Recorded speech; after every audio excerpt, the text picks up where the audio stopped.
General Hospital spoilers allude that Kai Taylor could be assigned with taking care of Drew Kane after Willow Kane takes her hubby's congressional seat. This opens the door for all feathers of possibilities, including Drew being saved from his horror movie of a life. Who do you suppose will deliver the crooked cad? Willow has a new gig. Willow is taking over for Drew while he's incapacitated thanks to her remedying him. But she can't be at 10 places at formerly, so someone will have to watch for Drew. This includes keeping him cured. That's a dicey proposition. And we suspect that Willow makes up some fabulous story about how Drew needs a Dal injection into his fore to keep him alive. After all, she's a nanny. Who would question her authority? Kai in charge. Kai is the logical choice to take care of Drew, since he stayed around to help. But Kai knows that Willow is a deadly serpent, and we prognosticate that she's successful in keeping him in the dark. That leaves the possibility of someone differently discovering what poor Drew is being subordinated to. How about his arch-adversary, Michael Corinthos? There's zero love lost between Drew and Michael, which makes the chance of the ultimate learning the verity oh so succulent. Michael's dilemma, of course, Michael would not freely go near Drew, but his son, Y. Corinthos, probably will. That's because Willow and Michael are now participating guardianship of their kitties, and we find it largely doubtful that Y would be curious about the vegetable in the far bedroom. This means that Y could see or hear commodity he shouldn't, and titulize the significance of what he saw or heard, but Michael would. However, we can see Michael probing what's going on at Drew's and discovering the verity. If so, the million-bone question is, would Michael save Drew if it came to that? Keep in mind that Michael knows what Willow is able of, including stalking baby Daisy at the Q-mains. Tell us, GH suckers, do you want Michael to be in a position to enjoy Drew after he saves his life? General Hospital recap for Tuesday, March 3rd, reveals that Jason Morgan took preventatives while Marco Rios was forced to suppose presto. Carly Spencer also made a major discovery at Windermere. So then, how all Tuesday's drama went down. Near the domain, Harrison Chase and Brooklyn Cord-Main rushed to the aid of an unconscious woman named Delilah, who was 7 months pregnant. Delilah recaptured knowledge and was distrustfully adamant about not getting Bobs involved. Although Delilah claimed she passed out from low blood sugar, there was easily further to the story.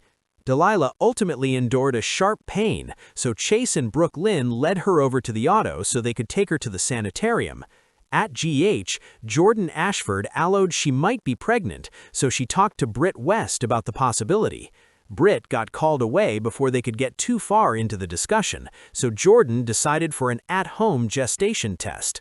Subsequently, at Windermere, Marco tried to sneak one of Britt's drug vials out of the safe in the study.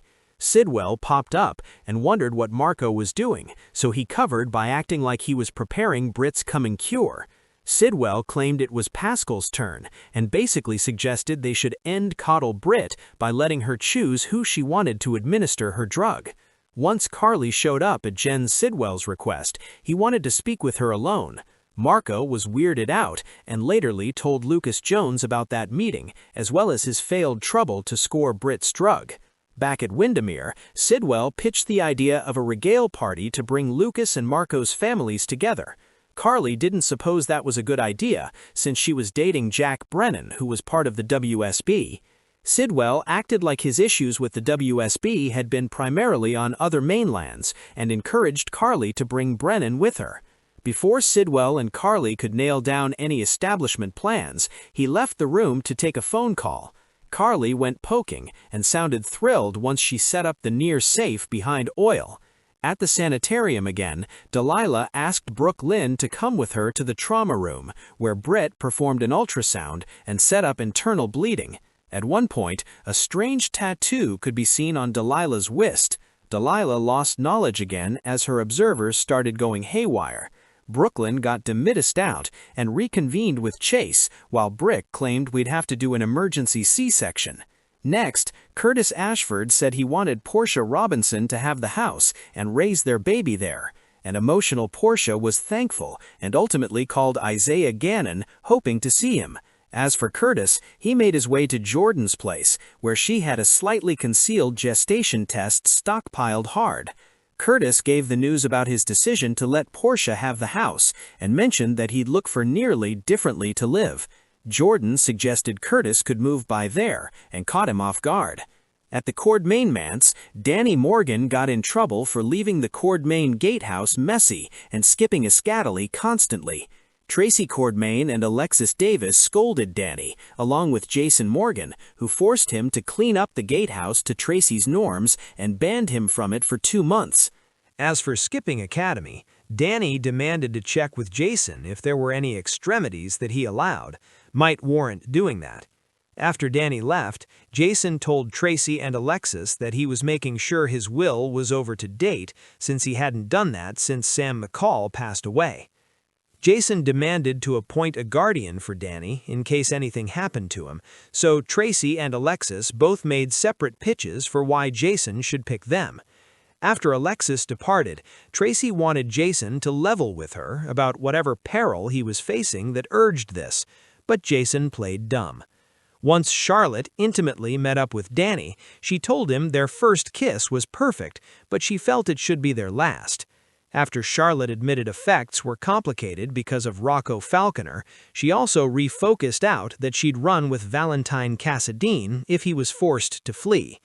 Danny didn't like the sound of that and didn't want to pretend the kiss didn't be. Charlotte decided she didn't want to pretend, moreover, and gave Danny another smooch before deciding she should get home. Danny hoped that Charlotte would tell him if she did end up having to run with Valentine, so she agreed that she'd try. At Charlie's Cantina, Sonny Corinthos and ADA Justine Turner conceded that they'd both had undocked in the morning, but effects changed along the way. Sonny wanted to kiss Justine again, but she felt they both knew that it'd be a huge mistake. However, Justine could ruin her career if they pursued a love. Sonny's life could also be in jeopardy if his adversaries allowed. He was oohing word to someone in Justine's position. Justine felt that walking down was for the stylish, but Sonny induced her to enjoy a sizzling night with him first. Sonny and Justine surrendered to another passionate moment as Tuesday's GH occasion wrapped up. General Hospital spoilers say Justine and Sonny may not be suitable to quit each other, so stay tuned. The winds of change are roaring through Port Charles, and if recent General Hospital spoilers are any indication, a symbolic baptism of fire may be on the horizon for more than one troubled soul. With Drew Kane incapacitated and Willow stepping into a powerful new role, the stage is set for redemption, revenge, and a reckoning that could scorch half the town. Whether this chapter marks salvation or destruction depends entirely on who uncovers the truth first and what they decide to do with it. Drew Kane's life has devolved into something resembling a psychological horror film. Once a respected figure, he now lies helpless, drugged into submission, his fate controlled by the very woman who vowed to love him. Willow has assumed his congressional seat while ensuring he remains conveniently silent, hidden away like a shameful secret. In a twisted way, this could be viewed as a dark baptism, a forced immersion into suffering that might ultimately cleanse him of arrogance and corruption. But baptisms require witnesses, and someone is bound to notice that Drew's illness doesn't quite add up. Willow's ascent to political prominence marks a dramatic rebirth for her. She now carries the authority and prestige that Drew once wielded. However, holding public office while secretly maintaining a sedated husband is no small feat. She cannot be everywhere at once if she is to keep her carefully constructed lie intact. She will need an accomplice, someone to oversee Drew's care and administer the daily injections that allegedly keep him alive. As a trained nurse, Willow's word carries weight. Who would dare question her medical judgment? She could spin an elaborate tale about experimental treatments and life-sustaining IV therapy. She could cloak her deception in clinical language and concern. It's the perfect disguise, compassion masking control. Yet the more intricate the lie, the greater the risk of exposure. That's where Kai Taylor enters the equation. Kai has lingered nearby under the guise of helping.